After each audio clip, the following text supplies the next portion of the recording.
Erénia est un monde plat et circulaire flottant dans les airs, complété par d'immenses chutes d'eau qui s'écoulent de ses bords. En son centre, jonche sur le sol un immense squelette d'une créature céleste, seul vestige d'une guerre qui s'est déroulée il y a 1000 ans, la grande guerre de la magie. Les dieux, la magie, la lumière, les ténèbres, ainsi que les mortels cohabitent ensemble. Tout cela est la résultante d'un parfait équilibre.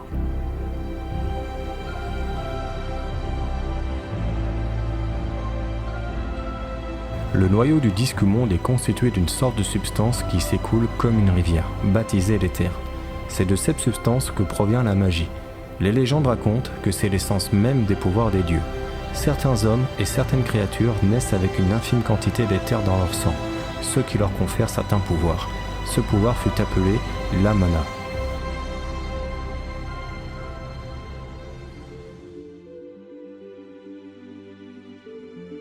Depuis les temps immémoriaux, les divins se mêlèrent aux hommes. Ils commencèrent à comprendre la nature profonde des mortels, et les millénaires qui suivirent firent germer dans leur cœur des sentiments. Les dieux comprirent le sens de la mort, de la vie, de l'amour, mais aussi de la haine. La mort elle-même connaîtra le sentiment de l'amour pour une humaine. De cette union interdite naquit un enfant. Pour les dieux, cet enfant était une aberration.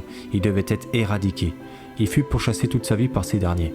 Sa mère le protégera jusqu'à son dernier souffle. Le jeune enfant ne supportera pas la disparition de celle qui lui a tout donné, amour, bienveillance et protection. Afin de réduire en poussière toute existence divine, il sombra dans la haine, puis dans la folie. Seule sa soif de pouvoir comptait désormais. C'est cette soif de pouvoir qui a failli faire disparaître le monde tel que nous le connaissions il y a millénaires. Ce moment de l'histoire fut baptisé la Grande Guerre de la Magie.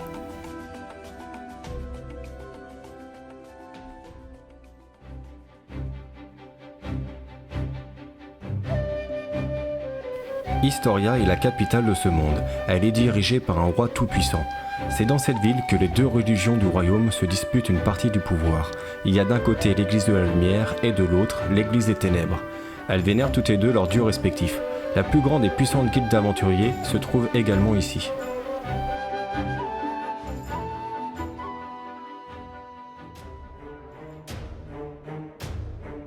La ville de Fort Nyx est la capitale des innovations et des finances.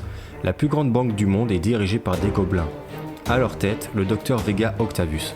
Cette banque est surprotégée. Elle contient le plus gros stock d'or d'Erénia. C'est ici que tous les secrets du monde sont protégés. Il se raconte que seulement 2 personnes ont pu s'échapper de ce lieu il y a 100 ans. Depuis la nomination du docteur Vega Octavius à la tête du département de recherche, la sécurité a été encore plus renforcée.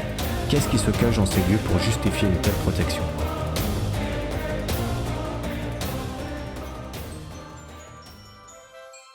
Saharael est un petit village reculé surtout connu pour son marché estival.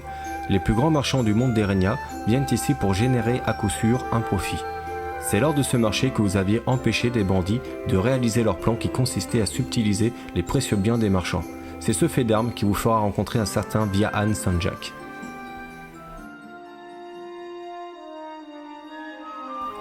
La ville fortifiée de Blackdale est gouvernée par l'intendant Ulrich von Beethoven, membre permanent de l'Église des Ténèbres. La ville est située au cœur d'une vallée entourée d'une chaîne de montagnes qui la protège naturellement. Une grande muraille fut érigée il y a des décennies autour de la ville pour repousser les attaques répétées des hordes de gobelins. Depuis peu, la ville est coupée du monde. Plus personne n'a le droit d'entrer ou de sortir de la ville depuis 1 mois.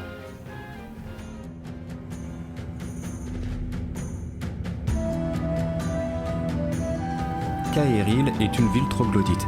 Elle se situe non loin de la cité impériale naine Virdi-Ir. Ils entretiennent de bonnes relations commerciales depuis de nombreuses années. Les armes forgées grâce aux précieux métaux sortis des hauts fourneaux de Virdi-Ir font la renommée des forgerons de Kaeril.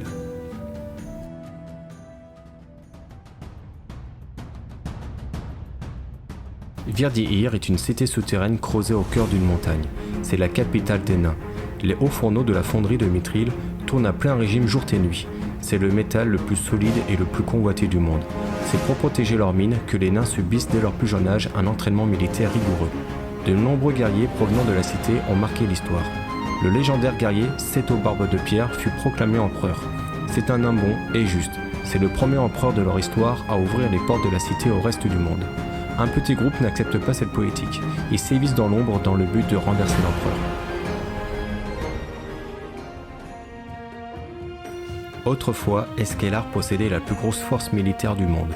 Les meilleurs paladins de tout horizon venaient ici en pèlerinage. Le père de Vandaron, le puissant Deacon Frost Uther, fut le dernier monarque de ce royaume. Il y a 100 ans, Esquelar fut anéanti, figé par les glaces. Pour une raison encore inconnue, il n'en reste que des ruines aujourd'hui.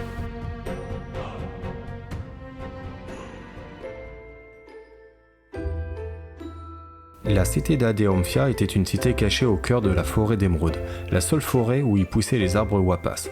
Le bois de ces arbres géants était le plus solide du monde, il résistait même à la chaleur des flammes.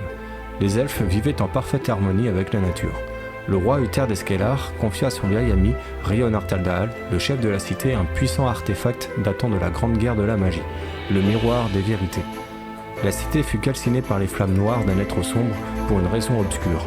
Comment cela fut possible puisque cette forêt ne pouvait pas brûler?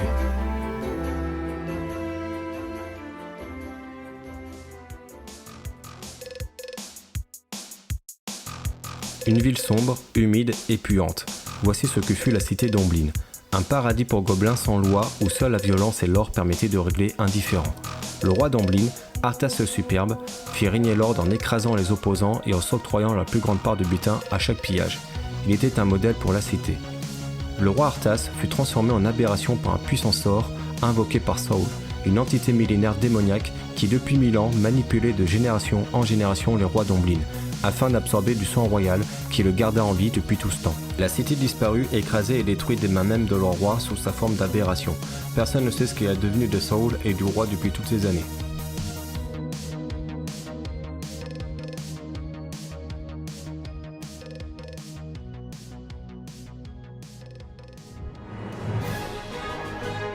Deacon Frost Icar est le fils de Deacon Frost Pendragon, le frère du roi d'Esquelar, le roi Uther. Ne supportant pas le manque d'ambition de son père pour s'octroyer le trône d'Esquelar, il entreprit une quête bien plus ambitieuse, de renverser le roi d'Historia. Grâce à sa puissante armée, il réalisera son souhait. Depuis, il est le roi de ce monde, il est le souverain du peuple, l'homme qui a tous les pouvoirs. Le prince Deacon Frost Oswald est le fils du roi. Il est le seul héritier du royaume. C'est déjà un chevalier émérite. Son mentor n'est autre que le chef des armées, la meilleure fine lame du royaume, le chevalier Hannibal Scorpius. Il ne partage pas les idées politiques de son père. À vrai dire, il le hait secrètement. Il déteste l'injustice et les églises. Il n'admet pas qu'elles aient autant la mainmise sur le sort du peuple.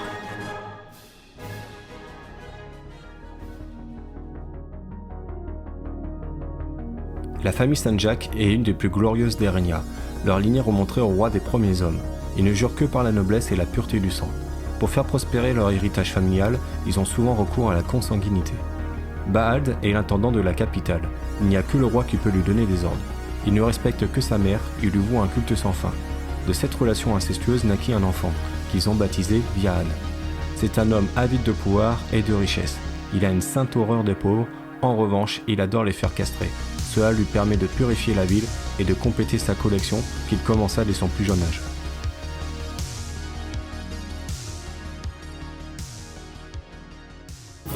Le chevalier Hannibal Scorpius est connu comme la plus fine lame du royaume. Il est le chef des armées de Sa Majesté. Nul ne connaît son passé, mais une chose est sûre, il a un talent inné en combat. Personne n'a réussi à le mettre à terre.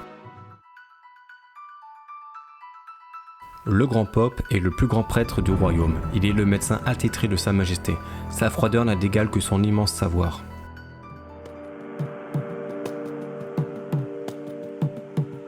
Le docteur Vega Octavius est l'inventeur le plus renommé du monde. Son génie a attisé la convoitise du roi. Il est également le responsable du département de recherche de Fort Nix.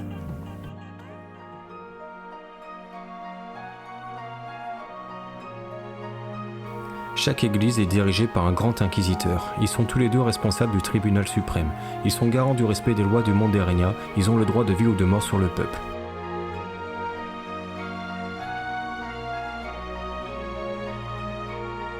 Magus Magnus est le dirigeant de l'Église des Ténèbres. C'est un grand sorcier.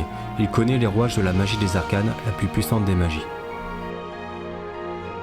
Meruem est le dirigeant de l'Église de la Lumière. Il est le guide suprême des paladins. Il a été dans le passé le mentor du chevalier Hannibal Scorpius.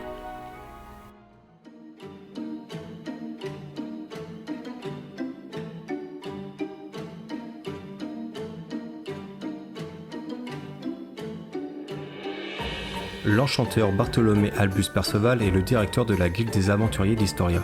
C'est un homme sage, très discret, d'une grande bonté. Il possède un savoir hors du commun sur le monde et ceux qui l'entourent. Ses airs un peu loufoques et son comportement puéril cachent en réalité une effroyable intelligence. Peu de personnes le côtoient vraiment, son meilleur ami est son rat, qu'il baptisa le rat, faute d'imagination. Evandel est une jeune elfe qui a troqué son arc avec les 2 épées de son défunt époux.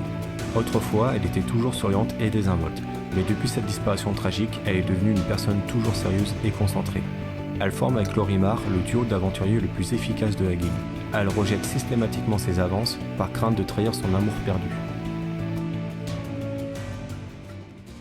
Lorimar était le meilleur ami de Lyrène, l'époux d'Evandel. Autrefois, ils formaient un trio d'aventuriers, mais un jour ils tombèrent dans une embuscade, et Lyrène mourut dans les bras de Lorimar. Il promit à son ami qu'il ferait tout pour protéger sa femme. Il essaie tant bien que mal de la refaire sourire, mais en vain. Excellent épéiste, c'est un homme très rapide et incroyablement habile dans l'art du larcin.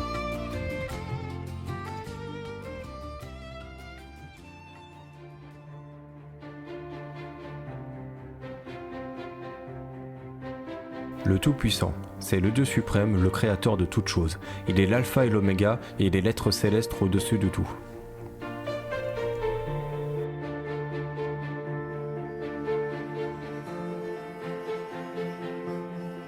La mort, c'est le pêcheur des âmes des défunts. Il en est responsable. Il eut un enfant avec une humaine, c'est son fils qui fut à l'origine de la grande guerre de la magie.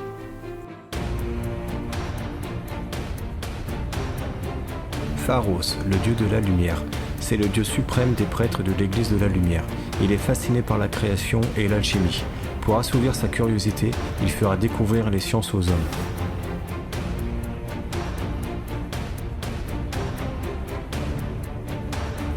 Gilgamesh, le dieu des ténèbres. Les prêtres de l'église des ténèbres le vénèrent. Il aime le désordre et le chaos. Il fut responsable de l'émergence de l'éther sur le sol d'Erenia, dans le but de voir les hommes se battre pour le pouvoir des dieux. Mira, la déesse de la vie. Elle est secrètement éprise d'amour pour la mort. Par jalousie, elle convainquit les autres dieux de se débarrasser de son fils. Elle créa les monstres et les créatures magiques pour empêcher les humains de s'entretuer à cause du pouvoir de l'éther que Gilgamesh a libéré sur le monde. Damoclès, le dieu de la guerre. C'est le dieu le plus proche des mortels.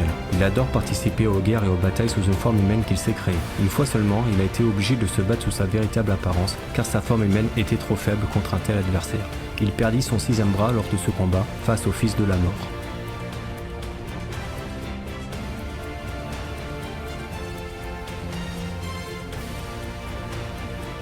Ces 3 dieux ont joué un rôle déterminant pendant le déroulement de la Grande Guerre de la Magie, en transmettant leur savoir et une partie de leur pouvoir à 3 humains talentueux, déterminés et puissants. Ces derniers ont mis fin à la guerre en vainquant le fils de la mort, du moins c'est ce qu'ils pensèrent.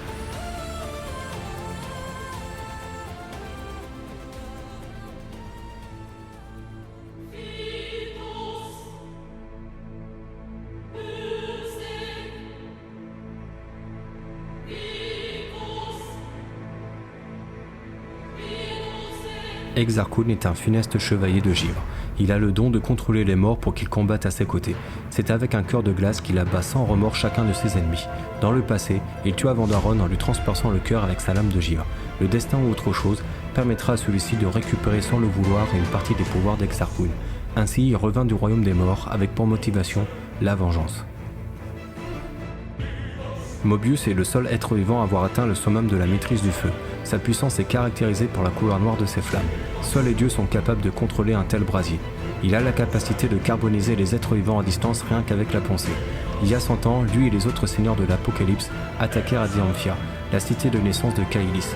Il ne laissera que des cendres derrière lui. Elle fut la seule survivante.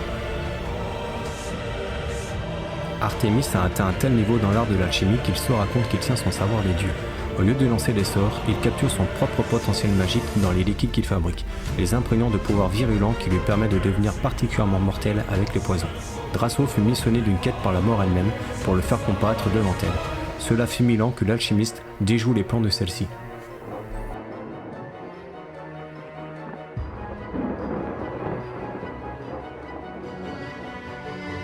L'amour interdit engendra la plus grande menace du monde.